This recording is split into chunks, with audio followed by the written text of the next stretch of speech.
Hello, Crossing Church. This is Scott. I want to share with you today's 90-second church devotional just so that we can stay in contact. I have a little passage from Matthew chapter 5 that I wanted to share and just offer hopefully a little hope and perspective through what we're all going through.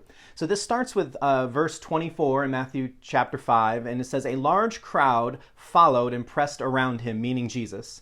"And a woman was there who had been subject to bleeding for 12 years. And then the passage continues. So here's the situation. Jesus is surrounded by throngs of people. It's like he's going down Main Street, USA in Disney World.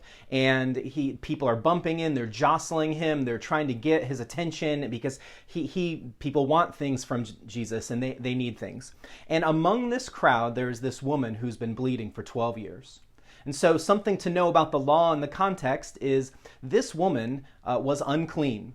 She, because of her bleeding, would have been cast out of the community of people until the point when she was clean, but she'd never stopped bleeding. So she had been dismissed from society. She probably felt forgotten and alone and probably like, where is God when all this is happening?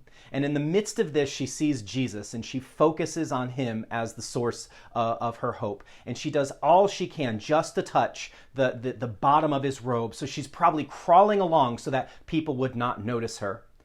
And in the middle of all this, we are told the following.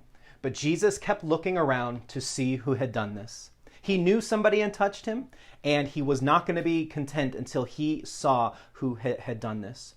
And just what I want to remind you of as we are all going through this social distancing and life as we know it has been thrown upside down is this.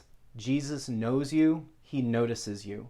He does not stop being present in part of your life. Just as he looked around and he was not content until he saw who had touched him, Jesus is not content until he knows what you truly need and until you look to him to meet those needs. So use this time, connect with Jesus, and tell him what's going on in your life.